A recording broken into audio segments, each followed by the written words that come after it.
My name is Sonia, you are watching Motor Spins, and today beside me we have such a unique gem. This is a 1993 Alfa Romeo RZ. It is the convertible version of the SZ, the RZ standing for Roadster Zagato and the SZ standing for Sprint Zagato. This was not sold in the US, so the fact that it's standing right beside me is just so cool.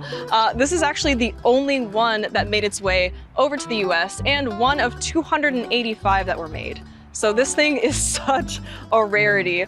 And just design-wise, it's so unique and so interesting because it's from Zagato, which is an infamous coach building company, and they've worked with Lamborghini, Ferrari. They make really specially designed vehicles, but this one is different and very interesting because it was actually the other way around, where it was built by Zagato but designed by Alfa Romeo. So it's really led to a bunch of interesting design choices, starting with 6 headlights on the front. It feels so compact. This starts, again, 5'3"-ish. It's like thigh height, but as you walk back, look. It just ramps up. There's so many interesting little design features on this. And you've got the Zagato badge on the side, which also says Milano, which is where they're based. One thing I really love too is on the keys, you can see a little 4-leaf clover, and it's an Alfa Romeo kind of good luck charm for the racing vehicles, which I thought was kind of unique. And also you can see it again right here on this wheel cap too. This whole light just sweeps across the entire back.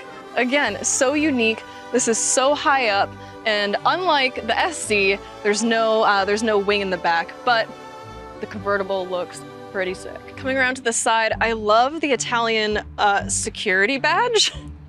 Very, very cool. I love the RZ emblem in the back. It's matching the same color. You'd feel like they'd want to make it pop, make it stand out. No, it's subtle. It's sweet. You look at the back and you think there's probably a lot of trunk space. I know that there's a convertible and everything, but it's a big back end. It seems like you'd have a lot of room, right? And your first instinct to open up the trunk, you're like, where's the latch? Huh, I can't find it. Just kidding. It opens from the top. And if you take a look in, there actually isn't really a trunk space. You got a spare tire and some extra wires. So not taking this on a road trip, I guess. But again, so many interesting, really unique design features, and I can't wait to show you the interior. The door handle is so satisfying to actually open.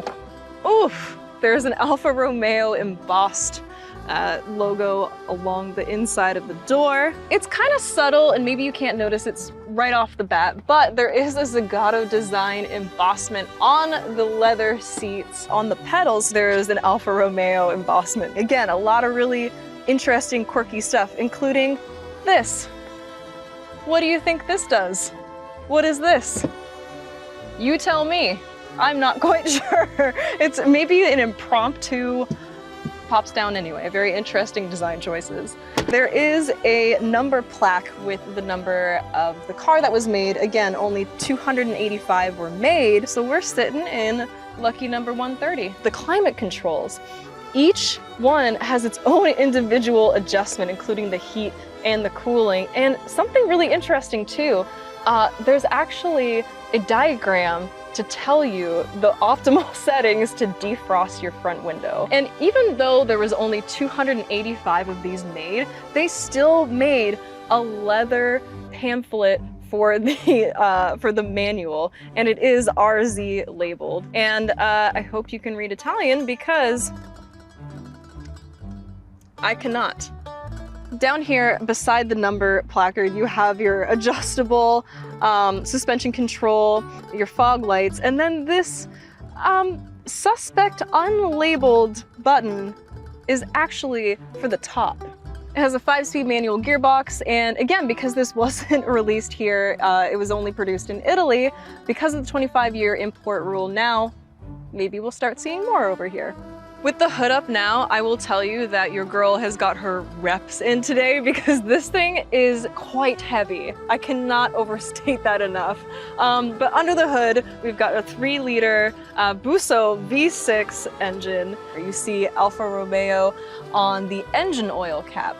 And then brandished all across here, you see Alfa Romeo.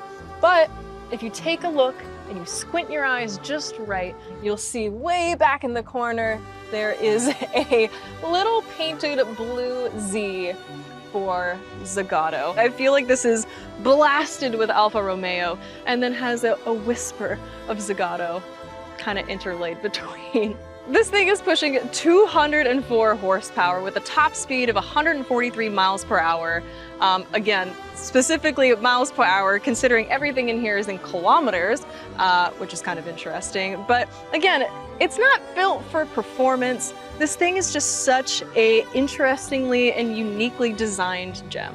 All right, so your girl isn't so good at manual, and there's no way that I would trust myself, especially in a car this rare and this precious. So we've got Joe driving and helping us out. I love how even with this this top, it's a perfect eye line for me, being a little bit shorter, but for Joe, it is directly in your eye line. I do love having the top down, but practicality-wise, if you are a little taller, might be a little more difficult, so. Woo! There is more pep to it than you probably expect. There is, she does have a little punch to her. It feels fun. So this is what this beauty looks like with the soft top up, which I will tell you is a very extensive manual process that I totally did all myself. Nobody helped me. Nope. It's a little bit of a hassle, but if you need to have the top up, it is possible. If you ever see this on the road, just know that this is the only one in the US right now, which is absolutely crazy. So give it a little appreciation. My name is Sonia, you've been watching Motor Spins, and thanks for joining us. Make sure to like, comment, subscribe, all of that good stuff, and we will see you next time.